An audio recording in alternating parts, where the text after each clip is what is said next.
For 4 to 8 years, you live inside of your world, doing whatever it is that you do. Maybe you're raised by family members to actually just be a trader, or maybe you're a knight who's been trained for this purpose. But around this time period, you'll notice subtle changes in what you can see. The way that everything appears to be has small, almost invisible, but still visible dots and streams and lines and things that connect to each other. You see all of this and you don't quite know what you're looking at, unless you're told, of course. But even if you're not, an instinct inside you tells you that you could just reach out and touch, manipulate, to make changes to this strange force. And once you start messing with that, though it may take you a few tries, you will slowly begin to control and slowly be able to actually make things occur. The easiest of these things you can do is if you just concentrate. Close your eyes and concentrate on what you were starting to see. It becomes suddenly clear. Even with your eyes closed, the world around you opens up and you see these faint lines begin to glow. A light blue, I believe, is the color that you would see, though others tend to see more or less information this way. What you are looking at is called mana, and mana is a mysterious force that is still being studied today. Just because our bodies are meant to be able to see it doesn't necessarily mean everyone can. As you guys should know if you watch these series completely, well, Euros have 75% of the population who can't control mana, and this is partially why. They have a defect that makes it so that they can't see it. They can't get this initial feeling. They can't go out of their way and just grab onto mana. 25% can, and they have a special capability of doing so, but 75% are completely unable. If you were in this world, go ahead and roll yourself a d20. If you don't have one, you can look it up online. Literally just say roll a d20 and Google will do so for you. If you got anywhere close to a 20, such as a 15 to 20 probably in that range, you might have mana in this world. You could be a Euro who has this magical capability. Anything less than 15, well, you're likely not to have. So you can control mana. What does that actually mean? Well, first, after you can see it and you can then control it, there are a few ways that you can actually produce anything magical. And this depends widely on how you are taught to do so. In our current age, inside of the way that I'm doing this, this is probably going to be done through elements. You see, not only does everyone have an element associated to them, it could be different depending on your personality, though it is likely to be one certain one depending on your race as well. Personality has a major part to play, but your race has some connections towards said element that can lead you to having it as well. Nemods are more associated with fire, and therefore are more likely to get a flame as their core element. But there is always the chance that maybe their ideals are so different than what is usually the case that they have a different one. And that's possible. Euros are the ones who are far, far, far more likely to have that occur, though. A Euro is extremely independent from another Euro in terms of magic. One can have fire, another it can have even lightning. What would that be? You see, we have core elements. That would be the fire, wind, earth, water. Then we have sub-elements. Sub-elements are the elements that you can derive from the main elements. By doing so, you get something that is more specialized inside of a field, but is not as easily obtained. If you are someone with a core fire, maybe you can go into a sub-element or two, say lightning, which is plasma. But if you were to do so, you won't be able to necessarily master everything in fire in your lifetime. You have a limited amount of time to learn every single secret about it after all. How far could you go, though? I would say that there are situations in which that you can actually find something more sub than a lightning, for an example. But going down that far would be very different than just controlling fire at that point. And as such, you would have trouble. Let's say that instead of going for lightning, now you're trying to go for magnetism. That's a very far ways away from fire. But it's not necessarily too far from plasma and electricity when you think about some of the core aspects of such.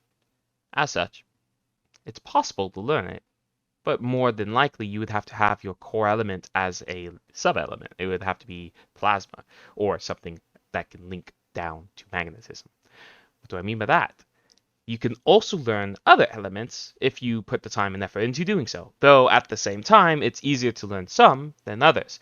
Think avatar logic. If you are the avatar, which in this world technically anyone could learn all 4 elements, therefore could become one, it would be difficult for someone who has a core in wind to learn earth. It would be difficult for someone who has a core in fire to learn water. But all of those are possible. Then there's combination magics. For an example, I have a core in fire, I learned wind. Combine them together, we get explosion magic. Very volatile. This is the core concept with elemental control. The idea of learning the elements and combining them in different ways, or focusing on one so you can gain the max capabilities of such, or diving into one to find the sub-elements and perhaps even greater elements. The greater elements of this world are a few.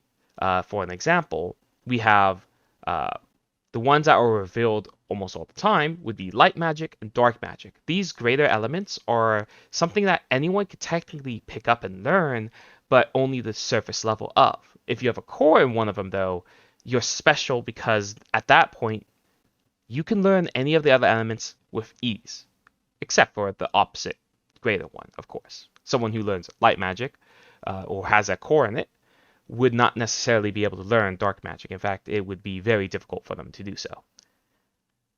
If someone learns nature magic, which is its own thing, it would be very difficult for them to also learn dark magic. Nature magic is a subcategory of light magic. Now then, that's all the more complicated stuff briefly talked about, but something that you may want me to expand on later. Comment below, like and subscribe and stuff like that, but comment below if you want me to actually go into details about these elements a little bit more. I probably would try to pull one of my friends who I had this conversation in depth with in college so that we could actually discuss it, because he was really into this conversation.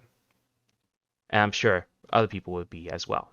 Now then, if that is the basics of elemental control and there's other things, what other things are there? I'll discuss these ones in their own videos. I feel like that would be doing them better justice.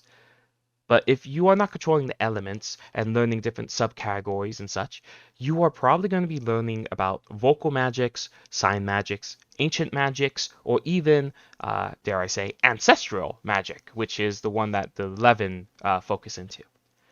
All of them, to a degree, exist within the world, and all of them have secrets that I cannot really get into. I will talk upon the ancestral, because I did promise about it, but basically in that, ancestral magic is the core concept that when you die, part of your soul rests into the world and can assist others. How this works in practice is, let's say that you did die, part of you would go to the afterlife, wherever that may be. The other part of you will stay upon this planet and help guide your ancestors through their magical training, through subtle gestures. Let's say that you are 11 who's inside the middle of the forest, you don't have your grandparents who just died. Well, you will suddenly feel this whisper in the back of your head that would tell you something, but not really say anything. It would guide you towards wherever you need to be doing, but not telling you physically. That is what ancestral magic is all about. It's like leaving part of yourself, just like in Star Wars. There you go. The Star Wars Ghost. That's basically ancestral magic, where you can leave part of yourself and guide someone. Though with less actual talking and more just guidance with your hands and such, telling them, hey, this is the direction you need to go. Alright, that's ancestral magic. Now, I do also want to talk about Psymagic briefly, because that is also a big player inside a lot of ways. In the past, Psymagic was the way that everyone did magic, before elemental stuff became a thing. And the idea of it is weaving signs with magic, or drawing them out with physical abilities and having those have power. You put mana into it, and then it will activate at a later time. Traps are mostly how this is going to be used. Um, Over time, the governments that did rise up started to dislike the idea of everyone being able to just use really powerful sign magics, and so kind of tricked society. Uh, in the educational systems that did teach magic, they instead taught a variation of sign magic that takes longer to charge and harder to do. By doing so, it made it so using sign magic was more difficult and unnecessary. And the only people who knew the truth were those of high nobility and of the clergy. Those people would be able to cast real fast sign magics like the past, and it would be much more powerful than just using elemental stuff. But that's why the shift occurred. People started learning bad sign magic, which made it so that they were less effective, took longer to do. They still were powerful, but it was much less effective. My camera sucks. Anyway, what people were managing to do with the capabilities that they were learning were getting bigger. And as such, people started to actually want to learn more magic, right? And as such, studies were done independently, and that's how Psymagic began to rise back again. People started to realize, hey, we've been doing it wrong. And that's why it's rising nowadays. Well, that and a few thousand other reasons I'm going into on a later date. And as for the other magics, I'll discuss those in a different video, because this one's already getting a little long. You guys don't really watch all of these all that much, so I'm going to cut it off a little bit early. This talked about the basics of it. So we have a few systems of magic that are in play, but one overarching one where mana is the main force. It is its own thing in our universe that has capabilities and powers that people are able to use in order to actually do stuff. And when they do stuff, they manage to do great things. They manage to pull together this greater power from the universe around them. And in this world, the different magical capabilities that you can do are not limited per se. If you can think of a way to use your magic with the rules in play, you can do it. That is the core concept. That is my core thinking when making this magic. If you want to make a fire tornado, if you have the capabilities to do so, you have the capabilities of doing so. I would love to know what you guys think about that. What you guys would do with that power. What do you think your core would be? What do you think you could actually do in this universe using mana? So comment below if you feel like doing so. And that would be it for today. Good news, I did talk to my fiance. She's willing to show herself on camera for 1,000 subscribers. So once we get 1,000 subscribers, she will physically show herself and manifest like the most beautiful sunrise. You guys who watch, because I know that a few people do seem to watch whenever I post, make my day. So I do hope that you guys have a wonderful day. Thank you and goodbye.